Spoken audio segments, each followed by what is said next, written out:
You wanna sit with me? Okay, you can come here. Is that fine? Is that cool? Okay, can you be quiet though? We can't do this if you're not quiet, huh? Good morning, good evening, or good night, whichever one it is for you. Whichever one it is, I'm very glad you're here to join me because today we're going to be talking about all of the books I read in March. You can tell they're already next to me. And yeah, I read 17 books in March, and there was sort of, without any purpose in mind, a theme going on in March because I have been sort of trying to get through all of the books I physically own. And in the process of that, I sort of ended up saving my favorite books for last. So many of these books are actually by my favorite authors. They're books I've been looking forward to reading for months, but I just haven't picked them up yet. So it was a really, really good reading month. I also found a new author I really like. I found a new favorite book, which is incredible. It was such a good reading month. Ignore this crazy doggy. She's just gonna be here and she's gonna try to eat my fingers throughout, but that's fine. We can live with that. The other one is on my lap. You cannot see her, but she's there too in spirit. I will be talking about these in chronological order mostly, except if I read multiple works by the same author, I will be talking about them after each other because it makes sense, because then I can actually talk about the author without having to repeat myself constantly. So without further ado, let's get into the first book I read this month, which is Star by Yukio Mishima. We started the month on a high note because Mishima is maybe my favorite author. It's between him and Dazai, I think. But I like them for very different reasons and for very different kinds of moods I'm in. But Mishima is just, I don't know, something about his works. They're like crack to me. I love them so much. And I have now read everything by Mishima. I only have one left now, which is a short story collection called Voices of the Fallen Heroes. And that I'm gonna read next month, but I didn't want to read it this month too, because then I don't have anything left by him, and that would be so sad. It's sort of really bittersweet to love classic authors so much because there's just a very limited amount of works by them. But I didn't want to go completely without a Mishima fix this month, so I thought this very, very tiny little work was gonna be perfect. This is a short story, and it's about an actor who is very disillusioned with life. I would say it's a very absurd story. It almost reminded me of The Stranger by Camus. It sort of gives me the same sort of feelings reading it as Camus' works do. It's a nice book. I didn't hate reading it or anything, but it's very short and it's not a happy story, which Mishima's stories usually aren't, but usually there's some kind of spark in Mishima's stories, which I was missing in this one, so it's definitely not my favorite by him. I am glad I read it. It's a Mishima work, so we're very happy about that, aren't we, Blue? Yes, we are. But yeah, I don't have anything else to say because I was kind of neutral about it. I didn't hate it, I didn't love it, but I am glad I read it. It's a Mishima, so now I can say I've read almost every Mishima, and just reading words he created always feels nice. That was Star by Yukio Mishima. Blue, can you stop? I cannot talk like this. What? You eat my hand. You always eat my hand. Okay, now for the really big project of this month, I read all of these works by Ishiguro because I sort of got very interested in him suddenly. And being the kind of person I am, I decided why not read all I can get my hands on from him. This is not quite all. There's 2 left I have that I will still read, Nocturnes and The Buried Giant, but I needed a break. I think 7 works by the same author is quite enough works by the same author back to back, except for Mishima. Mishima, I think I read like 18 of his books back to back and I loved it. Ishiguro was a very fun experience. Fun is not really the kind of way to describe this man's work, but I was very, very glad I read all of these. So let me just quickly talk about all of the books before I get into my thoughts on Ishiguro as a whole. First of all, I read An Artist of the Floating World, which is the story of an artist who has recently retired from his very successful career and who we are following throughout his daily life. We see his relationship with his daughters, we see his relationship with his peers, we get to witness some of his memories of his past, and it's very much a generational story of Japan of the time. We're set in 1948, shortly after the Second World War, and the book deals with the very domestic sort of influences the time has on Mr. Ono, the artist's life, as well as the general consequences the war had on Japan as a whole. It deals with a lot of the destruction and the suffering the war caused in Japan, and it's a very powerful but understated portrayal of that sort of theme, and I really liked it. The book itself is very quiet, and you could almost call it boring if you don't like books without plots, because this doesn't really have a plot. It's just Mr. Ono's life. That's really all it is. But I really liked it, both because I thought it had a very important message about life and humanity and the destruction of wars and what that does to a society, but also because art is a major theme in this story. Mr. Ono is an artist, of course it is. And there were some things in this story that I so enjoyed reading because I love art. Art is maybe my main passion. It's between art and literature. It was so enjoyable to read because of that. And yeah, that's really all I want to say, because I think you should experience this for yourself. It's a very good book. I think it's a very nice introduction to Ishiguro. I don't know where people usually start with him, but I think this is a very nice one because it deals with a lot of the heavy topics Ishiguro talks about, but without being too extreme or too complicated or abstract. It's a very nice introduction. So yeah, that was An Artist of the Floating World. Now, next up, I read The Unconsoled, which is quite a bit bigger than An Artist of the Floating World. I picked this one up next because I wanted to get it out of the way, because it was very long, and I like to get long books out of the way because then short books feel much easier to read. The Unconsoled was like a fever dream. This is insane, this story, but I really liked it because of that. I love abstract stories, and that is really the essence of what this one was. It's abstraction defined, if you can even say that. I don't know if that's even English. The Unconsoled is the story of a pianist who arrives in a town he doesn't know to give a concert he doesn't remember agreeing to giving. And so we're put in this situation where the person who is telling us the story, the man whose head we're in, Mr. Ryder, has no idea where he is or what he's doing, but he is too proud to admit that to anyone. So we are left as confused as he is, because he goes through this town, through his life in this town, not having a single clue of what he's doing there or what he's supposed to be doing or who these people are around him. And he just doesn't tell anyone, he doesn't remember anything. So everybody interacts with him as though he knows everything, but he doesn't. So we just keep being confused.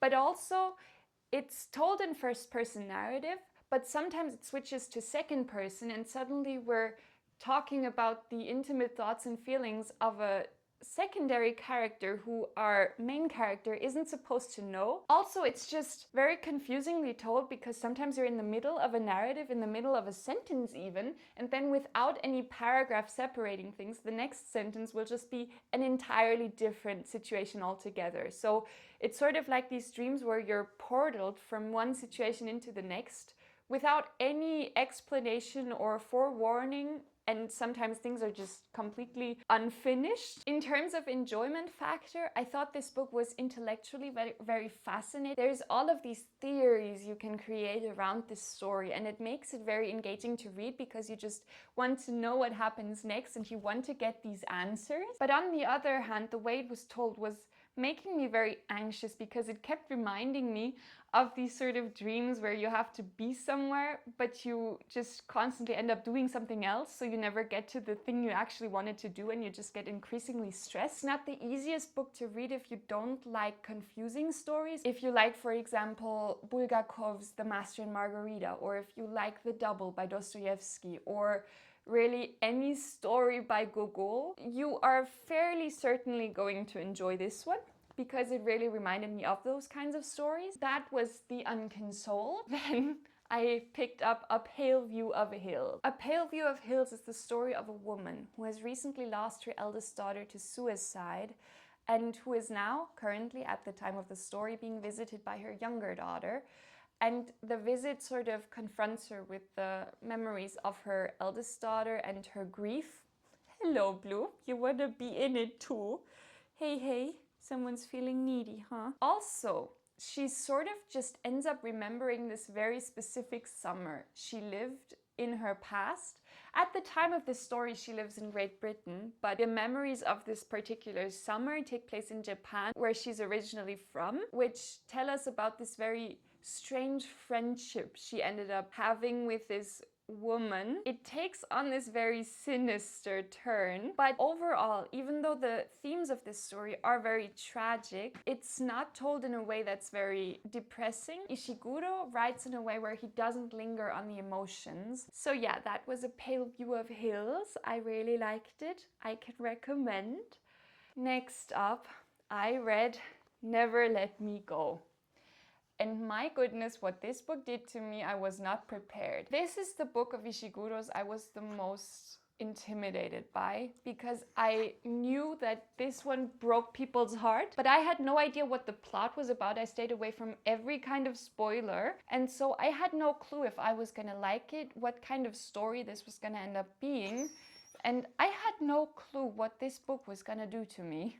I was completely unprepared. I think the best way to go into the story is not knowing anything about the plot, so I won't tell you anything about the plot, except for what we learn on like the first 1 or 2 pages. Basically, we follow Kathy. She's our main character, and at the start of the story, she's in her early 30s. And it's the story of her life and the people around her. And that is all I'd say, because anything else I would consider a spoiler and I wouldn't want to know anything else about the story. This is the kind of book that will forever stay with me, but also the kind of book I will never want to reread. This one is one that devastated me way too much. I don't think I can ever experience this again, but I am so glad I read it, because I think it's such an important book to read as a human being, because I think this is the most realistic portrayal of humanity I have ever read about. It really confronts you with all of the cruelty and the selfishness and the hypocrisy of humankind. If you're a human being, which chances are you are, I'd say read this story. It's such a good one and it's so worth it. That was Never Let Me Go. You were a journey, my goodness were you.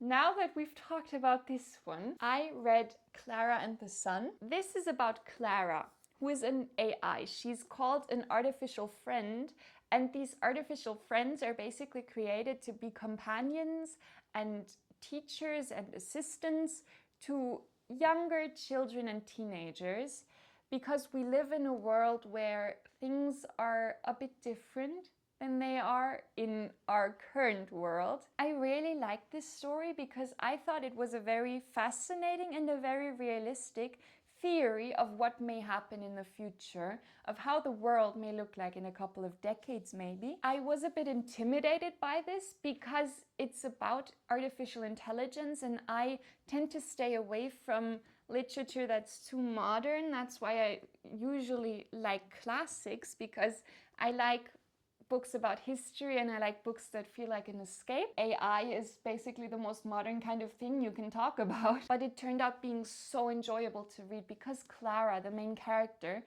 even though she's an artificial intelligence, is such a human and unforgettable character. Through her eyes, we see this very unique perspective on life and humanity and love. I'm very glad I read this one. I can really recommend it. I talked about this already. Oh yeah, because I didn't even mention this. I filmed myself reading all of the Ishiguro ones. I filmed vlogs. I think the first is out already. The second one I'm gonna work on now, and it's gonna be out next week, I think. So I did say this already in that vlog. The back of this book says that Klara is an unforgettable narrator, and I cannot think of a better way to describe her. This is such a unique story and such a unique main character, and I can just highly recommend it. It's themes of humanity and love and life. It's just incredible. I think read it, you will not regret it. So yeah, that was Klara and the Sun. Now we'll get into When We Were Orphans, which is another sad story. This is the story of Mr. Banks, who is a detective in England in the 1930s, or that's when the story sort of starts out. He is a very successful detective, but there's this one case, this one mystery, you might say, that haunts him to this day, which is the disappearance of his parents when he was still a child, when he was 10 years old. And his parents disappeared in Shanghai because that's where he was living at the time. And so he decides to travel back to Shanghai to hopefully solve the disappearance of his parents. It's also about the political upheavals and conflicts in Shanghai at the time. Poverty was a huge issue, and there was a lot of mistreatment of the locals and especially of the poorer people, and it deals with that extensively, and I thought that was so hard to read about, but I think these are the kinds of things that are really important to educate yourself on. The main character, Mr. Banks, he was such a likable character. He's incredibly intelligent, both in terms of IQ and EQ. He analyzes every kind of situation into minute detail. He seems to sometimes have trouble with emotions and with relating to people, but he goes about it in a very analytical way. So he's just so charming. I have to say though, in the end, this to me ended up being a very disturbing story, which I wasn't expecting. I will leave you with a bit of a warning that this is a very heavy, unexpectedly heavy book, even considering the themes it deals with. But overall, I can highly recommend it. I think it's one of my favorites of Ishiguro's. That was When We Were Orphans. Now, let's go into The Remains of the Day, which is the last Ishiguro I read this month. This is the story of Mr. Stevens. It takes place in the year of 1956, and it deals with the changes of the time. It sort of, in a way, reminded me of Downton Abbey. I kept thinking about that show when I read this, because Mr. Stevens is a butler, and he is passionate about being a butler. He has basically given up every sort of personal life he could have had in order to become the best butler he can be. We meet him as the house he's been working in for decades has been recently sold, and in the process of this change of owner of this house, many of the servants that were employed there left. That leads us to his recent receiving of a letter from a woman who she was the housekeeper of the house about 2 decades earlier. So he sort of takes this letter as his excuse to go and meet her. It's basically about Mr. Stevens and his memories and this relationship he has with this woman. We also get to see an insight into the political situation of Great Britain. So it was not only this really, really intimate and nice story about Stevens and how he comes to terms with the way his life is and the way his life could have been, but it also gives you a good insight into the situation of Europe in general. I really liked it. I think of all of Ishiguro's works, this is probably the one that will appeal to the most varied kind of audience. That was The Remains of the Day. And that brings us to 3 Dazais I read this month, which, first of all, Dazai is maybe my favorite author. It's a very complicated story because technically there's authors whose works I like more, but Dazai is the only author who I want to read when I feel really bad, and he's such a comfort to me because of that. He was miserable, and his stories do not sugarcoat that at all. And there's a very specific kind of mood I am sometimes in where that is the only thing that feels good to read, because something about that is just comforting. Dazai and me, we have a very special kind of relationship. First of all, I read Otogizoshi. I have no idea if I'm saying this correctly, but this is one of the only exceptions to the rule of Dazai, which is that he usually writes very sad stories about very miserable people, because this is one of 2 collections I own of his that are basically fairy tale retellings in the Dazai sort of style. He has a very distinct way of writing, and these feel like Dazai stories, but in a much more magical way. They're sort of magical realism, you could say. They're fairy tales from all kinds of places, not just Western, but also Japanese fairy tales. There's from all sorts of places of the earth. He takes these traditional fairy tales and reworks them into a way that feels very funny. He sort of ridicules most of them. It's a very nice collection. That's the first Dazai of the month. Then I read The Beggar Student. This is a very, very strange little story. It is such an inherently Dazai story. I don't know. The term Dazai-esque, I don't know if that exists, but if it does, this is it. It's about a writer who has just mailed a script that he hates. And he walks along a river, and there he finds a student. And circumstances happen, and they sort of end up interacting and spending the day together. And it's so funny, but also so heartfelt in a way. And the way it ended, I really liked. It's such a typical Dazai way of ending a story. Dazai. My goodness, Dazai. Next up, I read No One Knows. This is a collection of short stories, which are all told from the point of view of a female main character. They are all very Dazai-y, Dazai-esque stories. I was surprised at how unenjoyable I found this compared to every other work by him. I think Dazai does best when he writes main characters who are male. Dazai can't really, in my opinion, write females in a way that feels like you're reading from the point of view of a woman. That sort of took me out of it. I was surprised because I had expected to really like The Schoolgirl, because I'd heard that it's sort of the antithesis or the female version of No Longer Human, which I love. But no, it's really not. I think this is, do not read this first. Only read this if you already really like Dazai, because I think if I had read The Schoolgirl first, I would not have liked or wanted to pick up other Dazai books. Read anything else by him first and you're good, but maybe not this one. That was No One Knows. And now, my goodness, I read Don Quixote by Miguel de Cervantes. This book is one of my new favorite books of all time. This is the funniest book I have ever read. I was actually looking into The Count of Monte Cristo, which was the next long book I was planning on reading. But then I came across this one, and it intrigued me so much that I decided to put off The Count of Monte Cristo so I could read this first. One of the main factors why I wanted to read this first is because Dostoevsky said he loved this one. So of course I'm gonna read it. I love Dostoevsky. And chances are, if Dostoevsky loves something, I'll love it too. I'm not susceptible at all to being influenced. I will just read you a quote because it'll give you an idea of why I love this story so much. First of all, basically, Don Quixote is the tale of this 50-year-old man who lives a very normal life. He lives in his house with his niece and his housekeeper. He's not married, and he loves reading books, specifically tales of chivalry. Until, quote, he was soon so absorbed in these books that his nights were spent reading from dusk till dawn, and his days from dawn till dusk, until the lack of sleep and the excess of reading withered his brain and he went mad. And so he decides he will become a knight. He is so endearing because he's clearly crazy, but he doesn't know it.